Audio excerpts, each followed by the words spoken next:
अस्सलाम वालेकुम जी स्टूडेंट्स, क्या हाल है। हमारे साथ मौजूद हैं सर कामरान आदल। कामरान आदल अभी सर्व कर रहे हैं एज एसएसपी इन इस्लामाबाद पुलिस। 30th कॉमन से सर का ताल्लुक है and he got fourth position in 30th common. माशाल्लाह सर को ये भी एजाज़ हासिल है कि सीएसए में इन्होंने, जो हमारी सिविल सर्विसेज अकेडमी है, वहाँ पे इन्होंने टॉप किया। He was the first police officer जिन्होंने सिविल सर्विसेज अकेडमी में फर्स्ट पोजीशन हासिल की थी और गोल्ड मेडल वहाँ पे विन किया। एनपीए में भी माशाल्लाह सर ने टॉप किया। बड़ा मुश्किल काम है, मुझे आइडिया है इस चीज़ का। उसके बाद माशाल्लाह सर का पढ़ने पढ़ाने से और लिखने खाने से बड़ा अच्छा एक पुराना ताल्लुक है।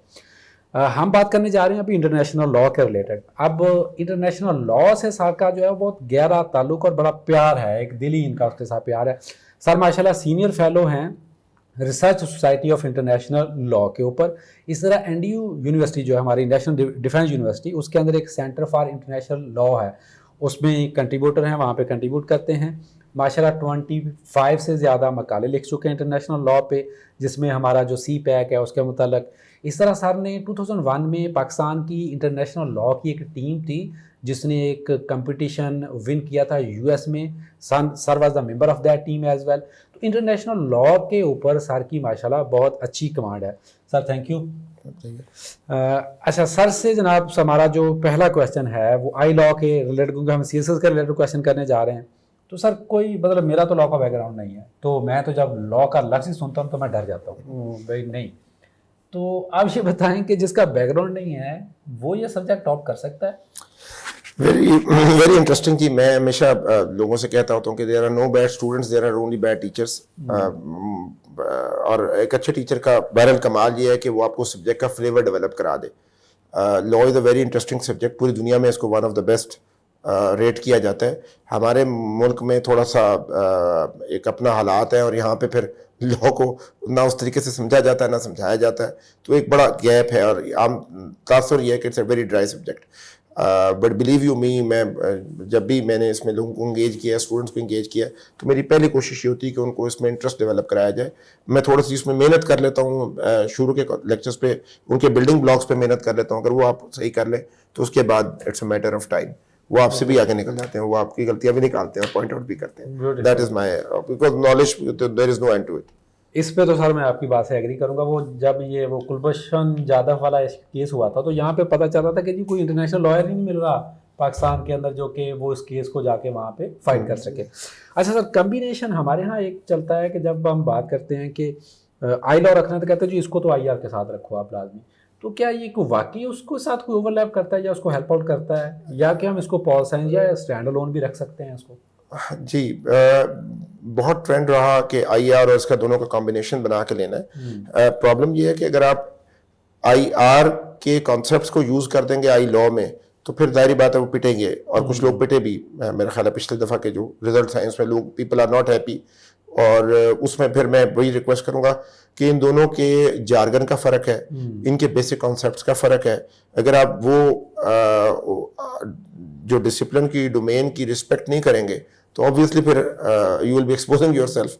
मतलब मैं आई लॉ से मेरा बड़ा गहरा ताल्लुक है, मैंने साथ में एमफिल भी आईआर में किया, लेकिन मैंने कभी क्लेम नहीं किया कि मैं आईआर को बेहतर समझता हूँ फ्रॉम आई लॉ।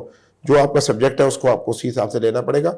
लॉ बहरहाल थोड़ा सा टेक्निकल होता है, इसको समझ लिया जाए तो फिर बहुत आसानी हो जाती है। सर इसका कुछ स्ट्रक्चर थोड़ा अगर आप जोड़ डाउन कर रहे हैं, क्योंकि आपने आईआर का भी तज़किरा किया, तो क्या इसमें कोई आईआर का पार्ट भी? और अब फिर कुछ लोग डराते हैं कि जी आपको वो इंटरनेशनल केसेस पढ़ने पड़ेंगे, या कुलभूषण जाधव का केस आ गया तो वो जी इंटरनेशनल कोर्ट ऑफ जस्टिस का आर्डर पढ़ें और पता नहीं इस तरह की जो चीज़ें। तो स्ट्रक्चर भी कहानी थोड़ा सा डिफाइन कर दें और फिर हम रीडिंग डिस्कस करते हैं। जी वेरी गुड। स्ट्रक्चर इसका ये है जी कि इसके अंदर 5-6 एरियाज हैं जो कि किसी भी इंटरनेशनल लॉ की किताब में आपको मिलेंगे। नंबर 1 सोर्सेज ऑफ लॉ पे पूछा जाता है कि सोर्सेज ऑफ लॉ बताएं, इसके मसादर बताएं।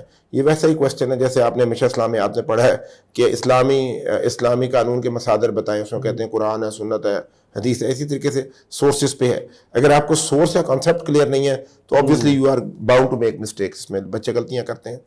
ये एक इसका बड़ा ब्रॉड एरिया है। दूसरा इसका ब्रॉड एरिया है नेचुरल लॉ और पॉजिटिव लॉ की एक थिंकिंग प्रोसेस है जो कि एक लीगल थ्योरी से आ रहा है। दूसरा एरिया वो है।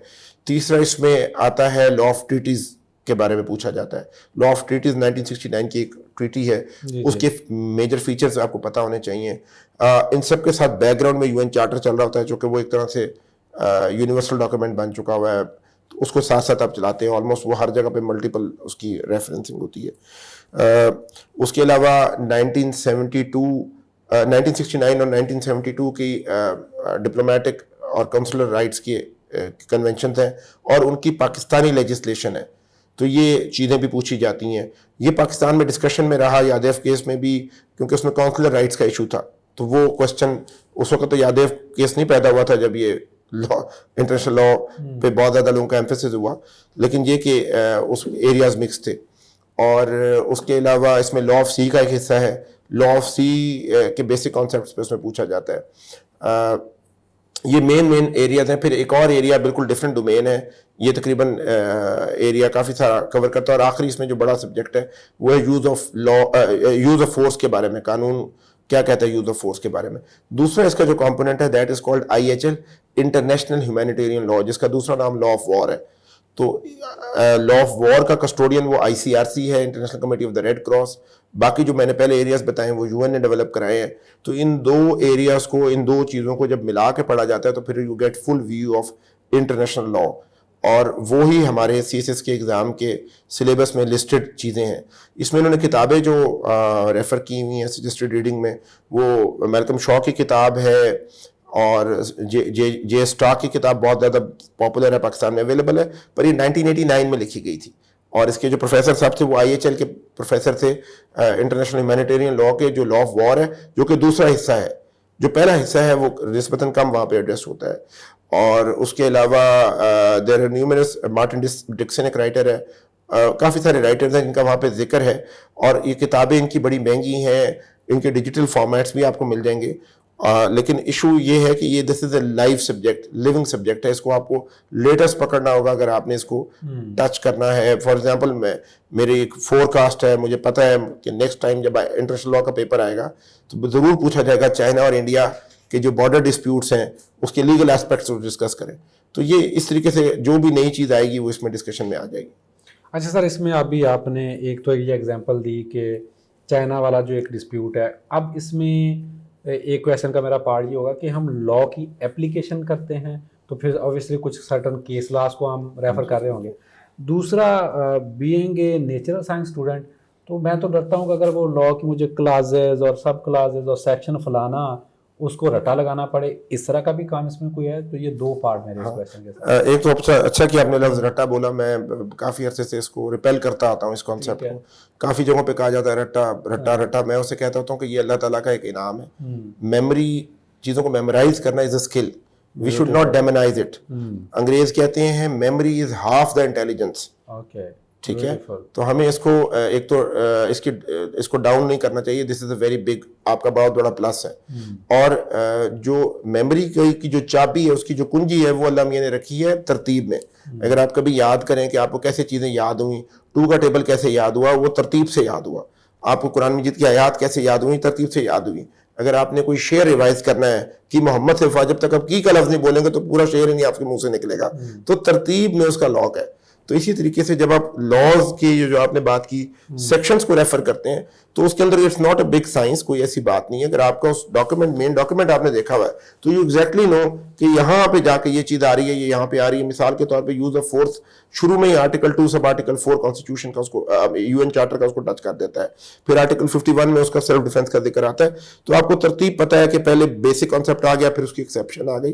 तो ये इसका ताल्लुक उसके साथ स्कीमिंग के साथ है। अगर आपकी स्कीमिंग पे स्किल है, ग्रिप है, तो आपको कोई खास याद रखने की जरूरत नहीं पड़ती।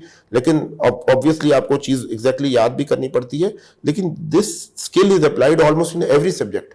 आप देखें, आप अभी आप नेचुरल साइंसेज की बात करते हैं, वहां पे भी आपको टर्मिनोलॉजी का नाम याद करना पड़ेगा। क्लाइमेट चेंज में आपको याद करने पड़ेंगे। तो इसलिए इसको इतना बड़ा इशू ना बनाए, इतना बड़ा इशू है नहीं है। इसको लोग आउट ऑफ ब्लो करते हैं, आउट ऑफ प्रोपोर्शन। इसमें इंपॉर्टेंट बात यह है कि आप उसको प्लीज जाएं, ओरिजिनल डॉक्यूमेंट खोलें। हम ओरिजिनल डॉक्यूमेंट पे नहीं जाने को तैयार, हम we want to study from secondary और टर्शरी सोर्सेज। जब भी आप टर्शरी या सेकेंडरी सोर्स से पढ़ेंगे तो आपको कभी भी कॉन्फिडेंस लेवल नहीं आएगा, ओरिजिनलिटी आप में ना आएगी ना समझ आएगी आपको। तो that is an area which I always repel, और मैं अपने हमेशा कोलीग्स को कहता हूं कि प्लीज इस पे लोगों को डराएं ना, बल्कि इनकरेज करें and give them the skill. If they have the skill then it's not an issue. That's beautiful sir, आपने काफ़ी हद तक जो स्केयर्स है ना वो रिमूव करने की कोशिश की।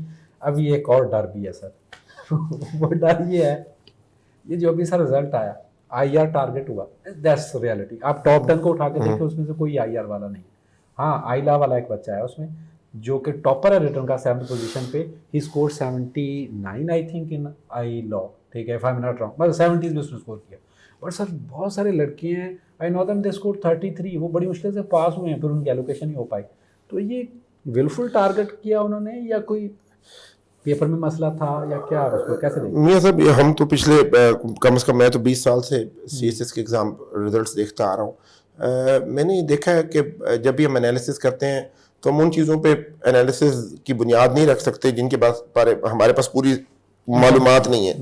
हो सकता है इस दफ़ा के उसमें, मुझे नहीं पता उनका क्या बैकग्राउंड है, but I don't have the advantage of knowing their background. हो सकता है किसी एक बंदे का भी बैकग्राउंड ना हो इंटरनेशनल लॉ का, ठीक है। तो ये बहुत और मैं अपनी बेट्स लगाता होता हूँ उन चीज़ों पे जो मेरे कंट्रोल में मेहनत करना है, मेरे कंट्रोल में अपने सब्जेक्ट पे मेहनत करना है। कल को उसके साथ क्या होता है, फॉर एग्जाम्पल मुझे मैथ्स नहीं आता, तो व्हाट डू यू थिंक, मैं मैथ्स में कितना स्कोर कर लूंगा?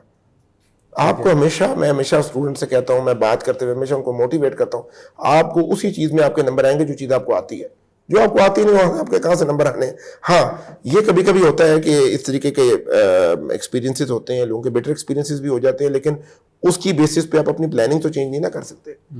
मतलब there are people who have very better experiences, they complain, मैं उनको गलत नहीं कहता, वो अपनी जगह ठीक होंगे। मैं हमेशा से कहता हूँ कि जो प्रोस्पेक्टिव कैंडिडेट आ रहा है, he cannot bank his career or his talents with the experiences of people who have met failure because of their own reason, maybe for any reason which is not fully known to me.